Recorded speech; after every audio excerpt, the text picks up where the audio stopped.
Дарья Кархарович, сегодня мы говорили о приемных семьях, о механизме, о развитии института приемных семей. Что сейчас нужно сделать на уровне законодателя, чтобы поддержать это? Извините. Но если я перезвоню.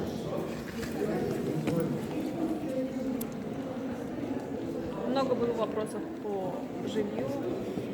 Знаете, с 1993 года решением Организации Объединенных Наций учрежден этот день, День семьи во всем мире. Приурочив к этой дате, мы сегодня пригласили в Государственный совет определенную категорию людей.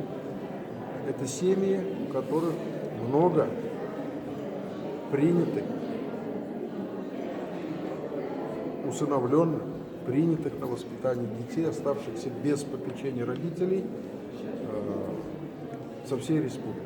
80 семей, которые показали вот сегодняшней встречей всей республики, как щедростью своей души, пониманием важности, любви к детям можно взять 1, 2, 3, 5, до 15 детей. Есть семьи, которые взяли и стали жить одной семьей, воспитывать детей.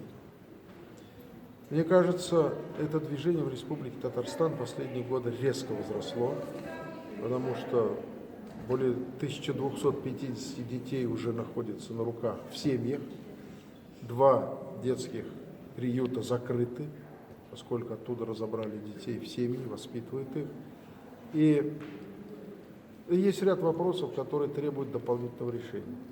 И власть республиканская, знаете, президент нашей республики, за что они его сегодня благодарили, принял ряд решений по укреплению этих институтов семьи, материнства, попечительских учреждений.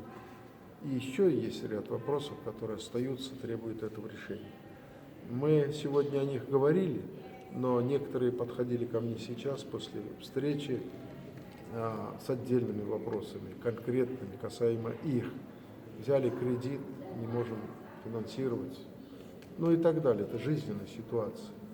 Очень болезненно для многих выделенные для многодетных семей участки земли бесплатно по решению федерального правительства, но невозможность построить жилье без конкретной помощи местных.